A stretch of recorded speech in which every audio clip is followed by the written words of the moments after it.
নমস্কার, আরও একবার সবাইকে আন্তরিক অভিনন্দন। আজ আলোচনা করব সম্পূর্ণ জুন 2026 সিংহ রাশির মানুষদের জন্য কেমন থাকতে চলেছে সেই সম্বন্ধে। সম্পূর্ণ জুন মাসে আপনাদের রাশি সাপেক্ষে নবগ্রহ কোথায় ট্রানজিট করবেন, কোথায় কোথায় দৃষ্টি ফেলবেন, কোন কোন গ্রহ রাশি পরিবর্তন করবেন, আর তার উপর নির্ভর করেই আপনাদের স্বাস্থ্য, আপনাদের পরিবার, আপনাদের ভাগ্য, কর্ম, সন্তান, দাম্পত্য জীবন প্রতিটা বিষয়কেই ডিটেলসে আলোচনা করার চেষ্টা করব। তো সম্পূর্ণ ভিডিওটি অবশ্যই দেখুন। আপনি যদি একজন নতুন দর্শক হয়ে থাকেন, এটাই সব থেকে ভালো সময় চ্যানেলটিকে সাবস্ক্রাইব করে নেওয়ার জন্য। তো চলুন প্রথমেই দেখে নেওয়া যাক জুন মাসের একদম শুরুতেই আপনাদের রাশি সাপেক্ষে নবগ্রহ কোথায় ট্রানজিট করবেন। প্রথমত আপনাদের রাশিতে কেতু গ্রহ অবস্থান করছেন, আপনাদের সপ্তম ভাবে রয়েছেন রাহু, আপনাদের অষ্টম ভাবে কর্মফলদাতা শনিদেব, আপনাদের নবম ভাবে অবস্থান করছেন মঙ্গল গ্রহ, দশম ভাবে রবি অর্থাৎ সূর্যদেব, একাদশ ভাবে একত্রে অবস্থান করছেন বৃহস্পতি, শুক্র এবং বুধ গ্রহ।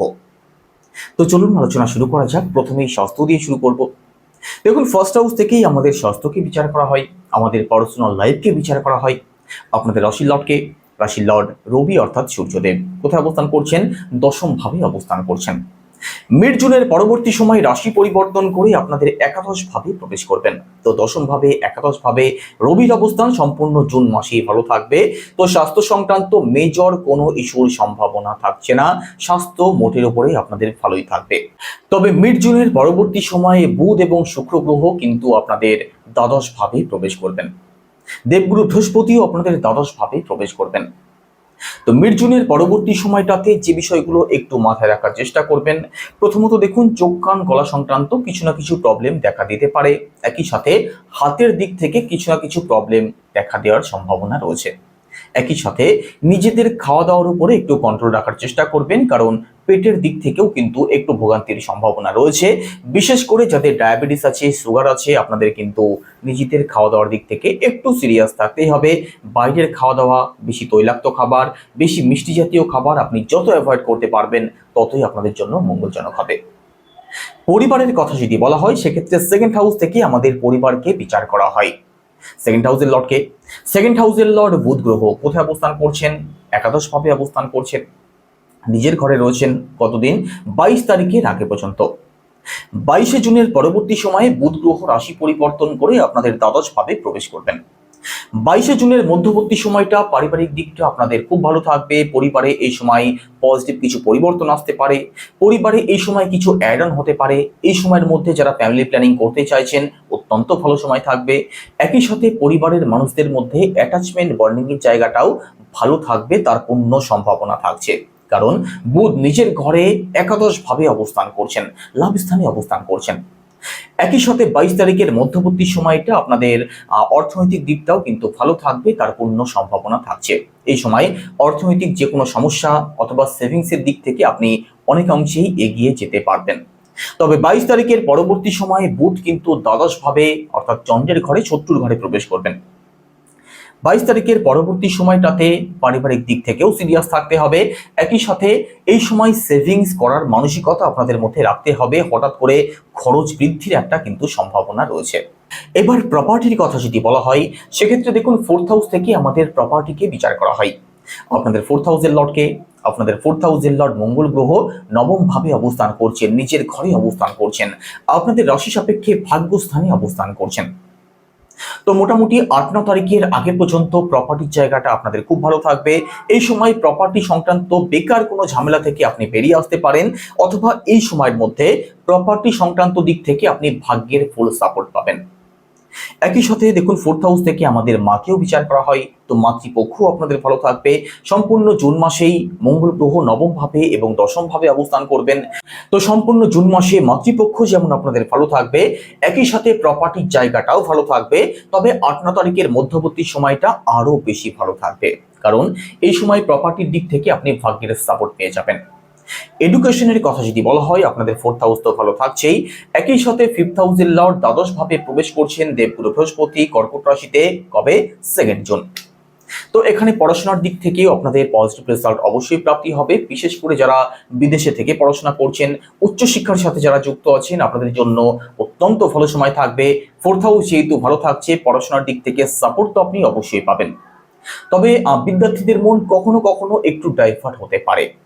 সেকেন্ড জেনের পরবর্তী সময়ে দেখুন পড়াশোনা সংক্রান্ত যে কোনো সিদ্ধান্ত একটু ভাবনা চিন্তা করে তবেই নেওয়ার চেষ্টা করবেন। পড়াশোনা সংক্রান্ত কারণে খরচের জায়গাটা একটু বাড়তে পারে। রিলেশনের কথা যদি বলা হয় সেক্ষেত্রে দেখুন ফিফথ হাউস থেকে আমাদের রিলেশনকে বিচার করা হয়। ফিফথ হাউসের লর্ড দেবগুরু বৃহস্পতি দ্বাদশ ভাবে উচ্চ রাশিতে প্রবেশ করছেন। দীর্ঘ 12 বছর পর দেবগুরু বৃহস্পতি উচ্চ রাশিতে যেহেতু প্রবেশ করছেন, তো এখানে আপনাদের ফিফথ হাউসের দিক থেকেও পজিটিভ রেজাল্টের প্রাপ্তি হবে। সম্পূর্ণ জুন মাসে রিলেশনের জায়গাটা আপনাদের ভালো থাকবে, কোনো দুশ্চিন্তার কোনো কারণ নেই। তবে কখনো কখনো আপনাদের মধ্যে একটু মতপার্থক্যের মতো জায়গা তৈরি হতে পারে, তবে সেটাও কিছু সময়ের মধ্যেই ঠিক হয়ে যাবে।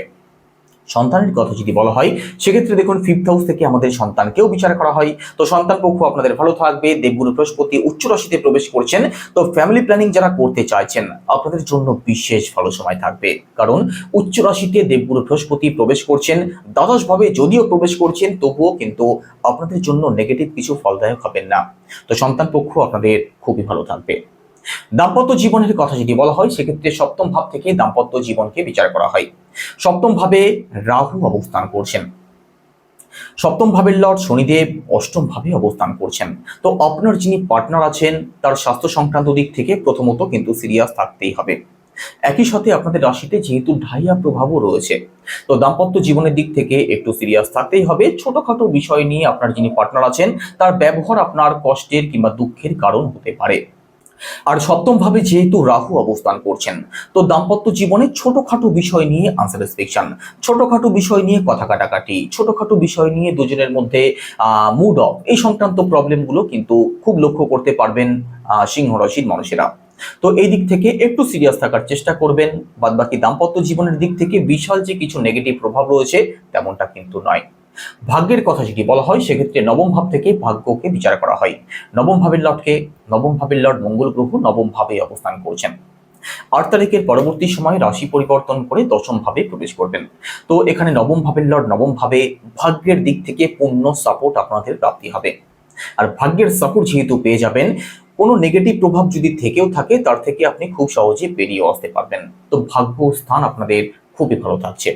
তো প্রথমত আপনি কোনো কাজের শুভারম্ভ করতে পারেন, কোনো ব্যবসার শুভারম্ভ করতে পারেন। শেয়ার মার্কেট, স্টক মার্কেট আপনাদের জন্য লাভদায়ক হতে পারে। ঘর পরিবারে কোনো শুভ কার্য, কোনো মাঙ্গলিক অনুষ্ঠান যদি করতে চান তার জন্য ভালো সময় থাকছে। নবম ভাব থেকে আমাদের বাবাকে বিচার করা হয়, পিতৃপক্ষ আপনাদের খুবই ভালো থাকবে। একই সাথে দেখুন নবম ভাব থেকে উচ্চ শিক্ষাকেও বিচার করা হয়, উচ্চ শিক্ষার জায়গাটাও আপনাদের খুব ভালো থাকবে। আর বিশেষ করে দেখুন সম্পূর্ণ জুন মাসের মধ্যে লং ট্রাভেল এবং স্পিরিচুয়াল ট্রাভেলেরও কিন্তু সম্ভাবনা রয়েছে। কর্মজীবনের কথা যদি বলা হয় সেক্ষেত্রে দশম ভাব থেকে আমাদের কর্মজীবনকে বিচার করা হয়। আপনাদের দশম ভাবের লর্ড শুক্র গ্রহ, আর শুক্র গ্রহ কোথায় অবস্থান করছেন? একাদশ ভাবে অবস্থান করছেন। তবে রাশি পরিবর্তন করবেন। দেখুন এখানে 8 তারিখের পরবর্তী সময় রাশি পরিবর্তন করে আপনাদের দ্বাদশ ভাবে প্রবেশ করবেন। তো এখানে জুন মাসের প্রথম সপ্তাহটা কর্মজীবন আপনাদের ভালো থাকবে, কর্মজীবনে উন্নতির সম্ভাবনা রয়েছে।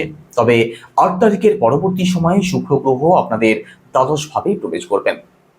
এই সময়ে কর্মজীবনের দিক থেকে ছুটোছুটি কম বেশি বাড়তে পারে। এই সময়ে কর্মজীবন নিয়ে আপনাদের মধ্যে আনস্যাটিসফ্যাকশন থাকতে পারে।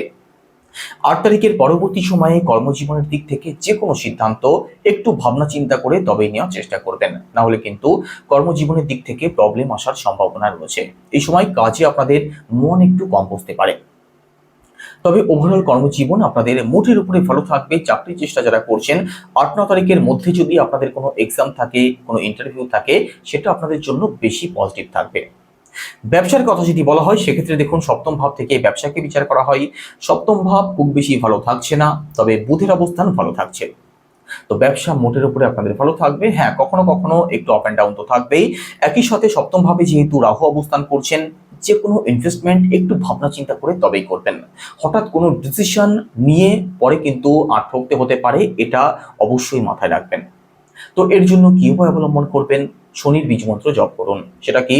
ওম প্রাম প্রিম প্রমসা শনিশ্চরায় নমঃ, রোজ 108 বার। ঢাইয়া প্রভাব যতদিন রয়েছে এখানে হনুমান চল্লিশা আপনাদেরকে পাঠ করতে হবে। উদীয়মান সূর্যকে জল অর্পণ করুন। আপনি পজিটিভ রেজাল্ট অবশ্যই পাবেন। যে কোনো বাধা বিপত্তি থেকে আপনি নিশ্চিতভাবে বেরিয়ে আসতে পারবেন। কেমন লাগলো আলোচনা অবশ্যই কমেন্টে জানাবেন। সবাই ভালো থাকুন, সুস্থ থাকুন। নমস্কার।